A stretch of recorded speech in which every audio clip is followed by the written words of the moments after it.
maa ngi tudd Seydina Issa Laye di porte-parole bu ñetti collectif yi. asalaamualeykum waa àdduna asalaamualeykum suñu mbokki réew mi di Sénégal asalaamualeykum waa Tànk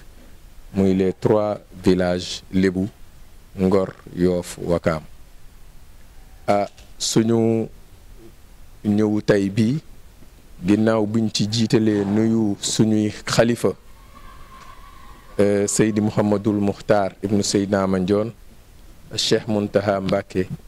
ak Serigne Aboubacar Sy Mansour dañu ñëwoon tey rek pour indi ay leeral ci at yi yëpp yëg ngeen ne ñu ngi dox ci suñuy kàdduy kilifa ci mbiru aéroport bi nga xamante ne mooy aéroport Léopold Sédar Senghor la ca xew yëpp nag duñu ci dellu ndax waxtu wi mayuñu ko waaye ñëpp xam nañu ne li ñu doon revendiquer les 3 villages mooy am excitation boo xamante ne njaboot gi dinañu fa mën a dem ci loolu nag bi ñu koy dox di ko dox yëg ngeen ne jamono yi passé amoon na ay arrestation suñu mbokk di doom ak ñi mu àndaloon di doomu Lébu gi muy Maam Birane ñu téyewoon ko ci ay weer yu bëree bëri loolu nag bokkoon na ci revendiquer yi ñu doon revendiquer boobu ba léegi ñu leen di wax ne yàlla dogal ubbil ñu bunt ci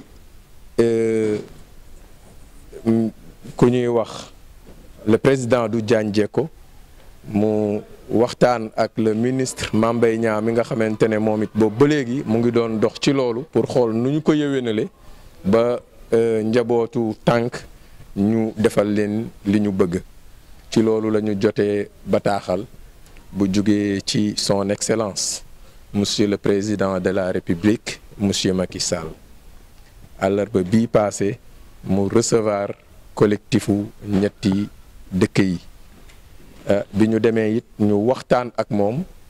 ci li nga xamante ne moom la ñu yàgg a wax mooy nañu jox aéroport bi ñu dëkk ci ndax dañu xat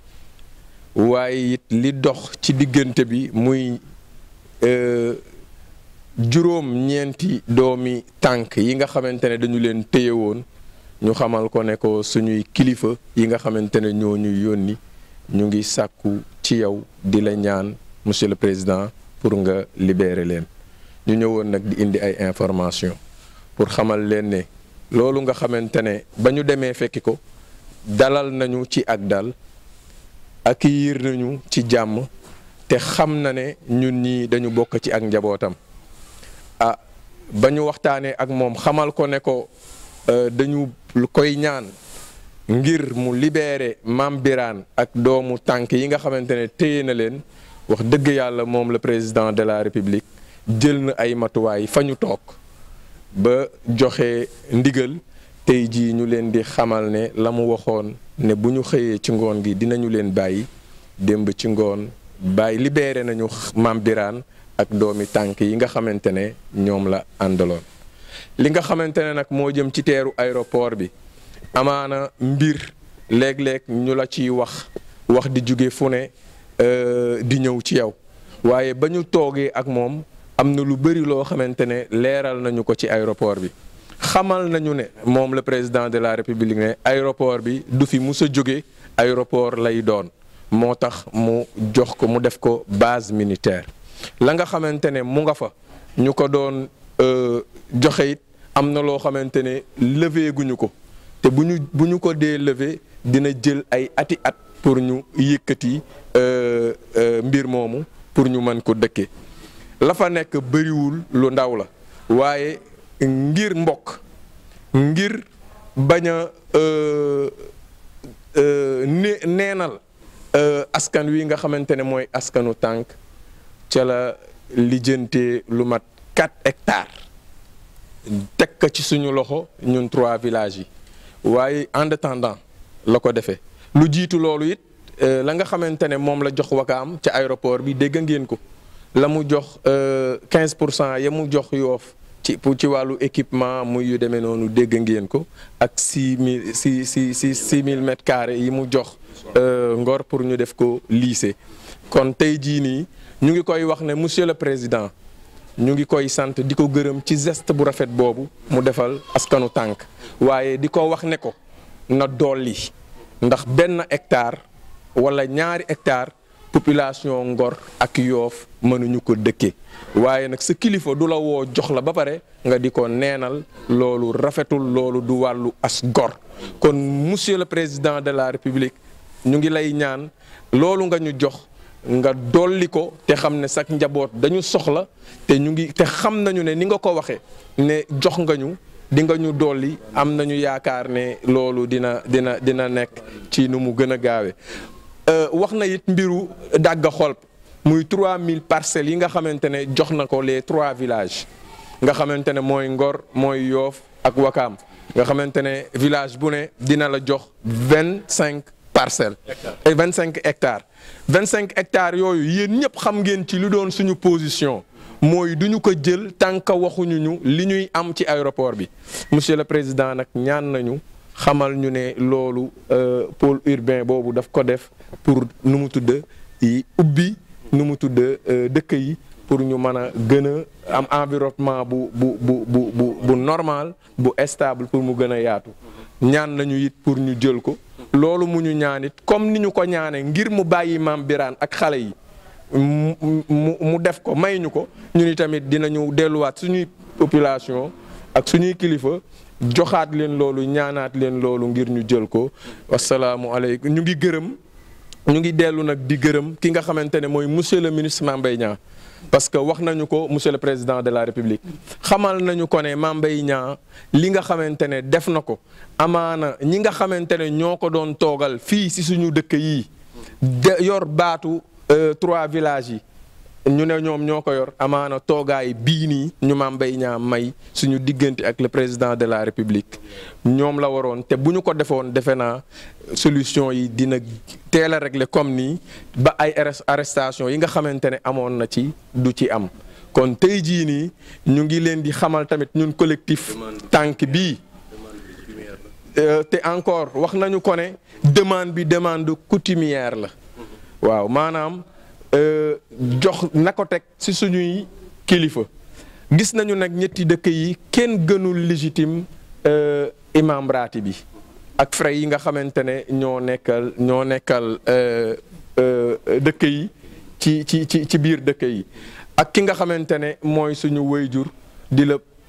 xalif général des Layènes te le porte-parole Seydi Mouhamadul Amin Laye yoroon cachet ci biir collectif yi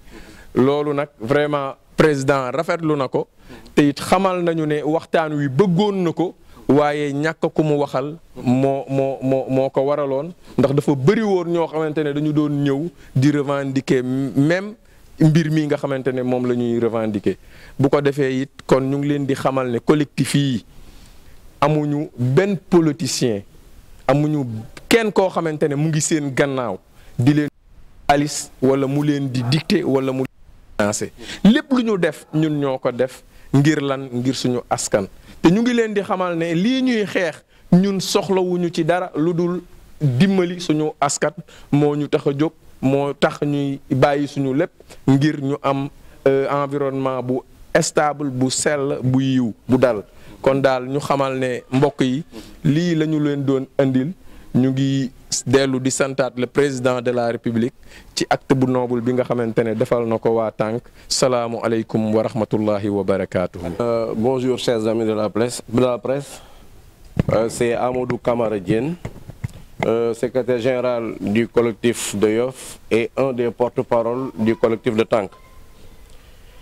Chère population de Tànk, chers amis de la presse, le mercredi 27 juillet 2022, le président de la République, son Excellence M. Macky Sall, a reçu en audience les collectifs de Tànk par l'entremise de son ministre-chef de cabinet, M. Mame Mbaye Niang. Cet entretien qui s'est tenu à 20h30 au Palais avait pour objectif la libération des détenus et l'extension des villages de Tank sur l'aéroport Léopold Sédar Senghor. La délégation de Tank qui était composée du doyen Bamba Kendoy du collectif de Ngor, Madame Oulimato Dione qui est experte des questions aéroportuaires et membre du collectif de Ngor, Mamadou Ndiaye, coordonnateur adjoint du collectif de Ngor, Seydina Issa Diop Laye, porte-parole du collectif, El Hadj Ndiaga Ndoye, coordonnateur du collectif de Yoff, Amadou Kamara Diène, secrétaire général du collectif de Yoff et porte-parole du collectif, et Gana Nguirane, secrétaire général du collectif de Ouakam. L'audience a eu lieu, comme je l'ai dit, devant le président, devant M. Mambey Niang, accompagné de M. Doudiane Diéko. Les collectifs de Tank, par le truchement de Seydina Issa Diop Laye, a exposé les motifs de notre visite, tout en demandant au président de se montrer magnanime en aidant à l'élargissement des pistes de Tank sous les liens de la détention depuis plus de 100 jours. Bamba Kendoy a retracé l'historique des collectifs et a aussi mis l'accent sur l'ébullition de la situation sociale, car les populations étaient très remontées contre ces arrestations qui ont fini d'exaspérer la communauté. Il a aussi parlé de l'explosion démographique, gage de la promiscuité et de l'insécurité grandissante qui gangrène nos terroirs. Occasion rêvée par Mme Aminata Dione qui a fait preuve à l'appui une démonstration sur la faisabilité de l'octroi de quelques kilomètres carrés de terre aux populations autochtones riveraines de l'aéroport qui ont besoin de s'épanouir. Monsieur le Président de la République a prêté une oreille attentive aux doléances formulées par la coalition de Tank et, séance tenante, a pris langue avec ses collaborateurs pour donner corps aux vœux des populations pour la libération des détenus, dont Mambiran Beng. C'est ainsi qu'il nous a demandé de formuler, dès le lendemain, avec l'aide des avocats, une demande de liberté provisoire pour permettre aux détenus de retrouver leur famille. Le président de la République, dans sa magnanimité et sa bonté, a vraiment aidé à ce que les détenus eût l'air de la liberté. Donc, la liberté, l'élargissement de M. Mambiran Beng et de ses co-inculpés n'est l'œuvre d'aucun politicien. Il n'est l'œuvre d'aucun homme Tank.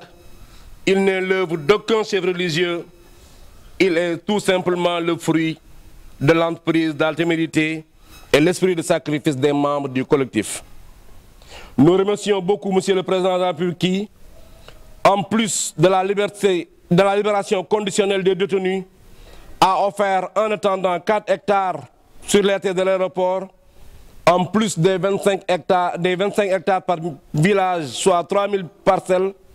au total octroyées à notre communauté dans le pôle urbain de Dago Kholpa, qu'il a décidé de remettre entre nos mains, qu'avec nos autorités coutumières et religieuses, nous puissions accompagner la population dans le processus de désengorgement. Les collectifs de Tank demandent à la population de se méfier de certains prédateurs coutumières et politiques qui ne sont mus que par des intérêts cultes personnels et qui croient pouvoir tromper le peuple indéfiniment. Hélas, ces gens-là ne comprennent pas qu'on peut tromper une partie du peuple quelque temps, mais on ne peut tromper tout le peuple tout le temps. Nous remercions vivement les frères de Ngor, de Ouakam et de Yoff, à leur tête les présidents Mambou Samba, Blaise Diagne et Biran Beng, les imams ratib de Ouakam, Ngor, Yoff, ainsi que les Kourel qui nous ont fait confiance. Nous tirons un grand chapeau au président pour sa capacité d'écoute, son humanisme et son pragmatisme qui ont valu aujourd'hui que nous ayons eu ces résultats probants après des années de lutte. Mais nous ne saurons taire les efforts incommensurables de M. Mambey Niang qui a voulu aider les Lébous pour qu'ils retrouvent leur dignité et leur paix. Les collectifs de Tank resteront à jamais mobilisés et vigilants, déterminés à faire face à tout individu mal intentionné qui voudra faire la bombe là sur le dos des populations. Je vous remercie.